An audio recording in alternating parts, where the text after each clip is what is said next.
Bawaslu Jawa Barat mencatat masih ada pelanggaran yang dilakukan oleh paslon kepala daerah pada Pilkada tahun 2020.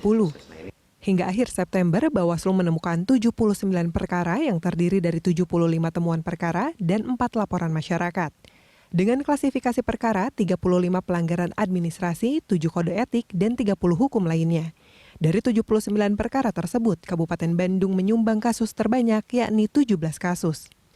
Selain itu, berdasarkan pengawasan selama sepekan lebih pelaksanaan kampanye, Bawaslu Jawa Barat menemukan pelanggaran mengenai protokol kesehatan.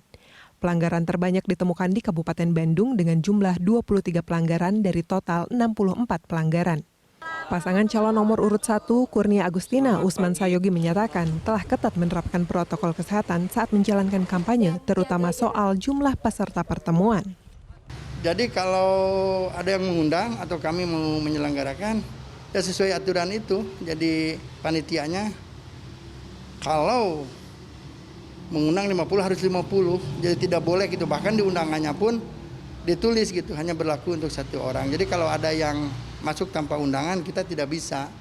Biar kita sebagai pelayanan, nantilah kalau di pertemuan yang mana, silahkan kalau mau ingin mendengarkan visi misi dari pasangan calon kita, kami persilahkan, bahkan kami beri undangan gitu. Nanti di pertemuan berikutnya. Tapi pertemuan yang sudah berjalan dengan 50 undangan itu tetap tidak bisa, karena kan yang tadi khawatir kami juga.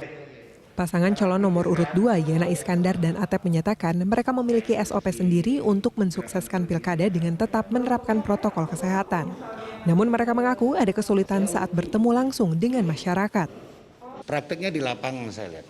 Kalau kita, terutama Kang Atep ya, beliau kan pesohor ini ketika belusukan ke lapangan, ketemu masyarakat, kehadiran beliau, masyarakat menerimanya begitu euforia kan gitu kan. Jadi masyarakat itu menginginkan, begitu datang, Atep. Begitu Kang Atep turun dari mobil pakai masker, mereka minta, Kang tolong dong maskernya dibuka, foto bareng gitu kan. Bahkan ada masyarakat yang mencoba merangkul, tapi kita selalu mengingatkan agar tetap menjaga jarak, dan masyarakat juga kita edukasi untuk tetap memakai masker. Bahkan kita setiap turun ke titik lapangan itu memberikan masker kepada masyarakat.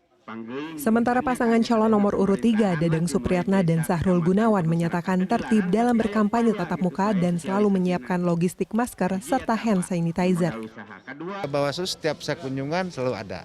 Jadi sebelum saya menyampaikan, tanya ke Bawaslu, apakah ini sudah sesuai? Kalau sesuai saya jalan, kalau enggak saya off. Pelanggaran mengenai protokol kesehatan yang terjadi diantaranya melebihi jumlah peserta yang ditentukan, mengabaikan social distancing, dan terdapat peserta yang tidak menggunakan masker. Karena itu, Bawaslu Kabupaten Bandung merekomendasikan para pasangan calon melakukan kampanye secara daring. Bawaslu Kabupaten Bandung menyatakan tak segan untuk memberikan peringatan dan sanksi. Kami tentunya di sini sikap kami, karena kami pun tidak boleh menghalang-halangi mereka untuk berkampanye, mangga, tetapi ketika mentaati protokol kesehatan maka itu dipersilahkan. Hanya tentunya tadi jumlah 50 orang maksimal itu menjadi ketentuan tentunya bagi kami kaitan dengan mengingatkan tersebut. Dan apabila misalnya di lapangan tersebut mereka tidak mengindahkan, maka kita akan mengeluarkan surat peringatan pertama. Nah, apabila surat peringatan pertama itu tidak diindahkan, surat peringatan kedua. Dan apabila surat peringatan kedua juga itu tidak diindahkan, maka prosesnya masuk ke penanganan pelanggaran. Menurut data dari Bawaslu Jabar, hingga 6 Oktober lalu, pelanggaran pilkada terkait protokol kesehatan terjadi di beberapa daerah lainnya.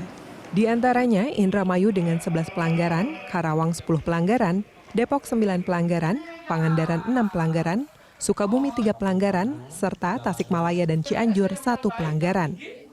Tim Liputan CNN Indonesia, Kabupaten Bandung, Jawa Barat.